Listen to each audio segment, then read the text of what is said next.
Hi there, this is a video I'm making for Rob Powell. He's asked a specific question, how to do something, and I'm going to try and answer that. Now, I do stress two things. First of all, the answer I give may not be the only one. It's just how I have found to do it, and I think it's a pretty easy way of doing things. The other thing is, this is the first time I'm using this particular version of the software. And if something doesn't quite go according to plan, that could be because something has changed. And yeah, sometimes you get bugs, and when they're fixed, something else crops up. So just in case. So what Rob wanted to do was to do a trace of an image, and I did a screenshot. So I've got it here and open that up. Here we go. Now what he wants to do is to put a circle around that and to get rid of the white area.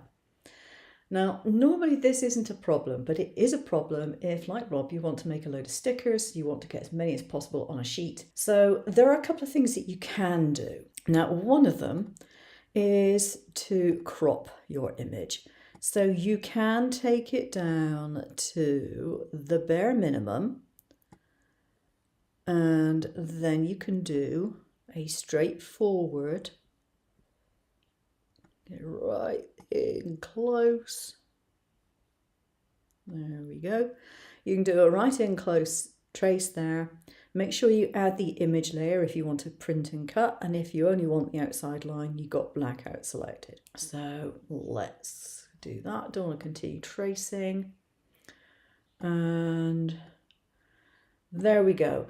It does do pretty much what you want. Now, if I make that smaller and I go to Object, Duplicate, I can duplicate these. Now, if I take the space down to 0.0, add another one. There we go. That is pretty much it. And then you can click on OK. So that is one way of doing it. Now, if you go to Preview, we've got the printable. If I switch that off, we've got the cut lines, and they are very, very close together. Okay. So that is the easiest way of doing it. However, there may be occasions when you want to do something slightly different, and this is what I'm going to show you now. Maybe you've got your image, but you want to put a cut line around it and trim it to that cut line kind of automatically. So let's go to File and Place Image. I'll use the same one. Now notice I am using a JPEG there. Okay, so we got this. And I'm going to make it a bit smaller because it's a bit big at the moment. Here we are, right, okay. So maybe I want to have something else in the way of a shape there, but I don't want to waste all this extra space. I mean, if I just wanted a shape on top, I just put a shape on top and cut it, but I would have to be printing the rest of it as well. Don't really want to do that necessarily.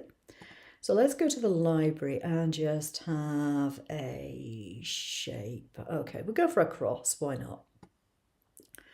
What I can do is I can place that over my image. Now bear in mind, we've not done any tracing of this image. This is a fresh image, okay? So and then select that, go to Object, Clip Mask, Set Mask. And lo and behold, it changes it. Now, you can see I've got this big selection thing here. Every time I go over it, it looks like it's a big selection, but in actual fact, it isn't. If I put this over to one side, and then I go to Object, Duplicate, and I can go to 0 basically, and total columns, da-dum, da-dum. Okay. You get this.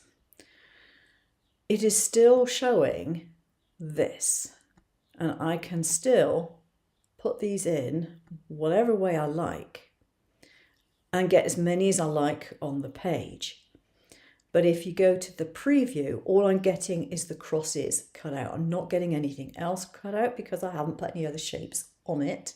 Okay, it's not showing the printable at the moment. Now this is something I don't know if it should normally show the printable, but I'm just going to see if this actually prints, and as long as it prints, then this is working. So I will just go to File and Print and just see if that actually does print anything apart from the registration marks, which I've got on my page. So wait for my printer to come to life. And yes, it has. Okay, I will now go ahead and actually cut this out just to make sure that this particular version is doing the print and cut as it should do, i.e. accurately. Now, one thing you must do is to select everything and go over to your wrench and make sure that your cut line type is set to print and cut only. All right, that way it will be looking for the registration marks. And you go to your cutter and you do print and cut, and then you do start scan. Now I've just done mine, so I'll show you how it came out. Okay, Rob, I'll show you how this came out. Now bearing in mind I've chosen a different shape to what you wanted, but I've done it so that you can see the accuracy. And I have my registration mark set to within 1 millimetre of my print bounds. I don't like to go outside of that because I've got to put my printer on borderless printing. That can sometimes mess things up, and also it means if my husband goes to use a printer, the settings are wrong. So those are 1 millimetre inside the print bounds. I could go for 1 millimetre to the actual object bounds normally, but I haven't done that today. And here I didn't actually cut all the way through because I'm trying to preserve my blade for as long as possible. But you can see that I have a perfect print and cut by using the clip mask option. Okay, hope that sorts you out. Thanks for watching. Bye.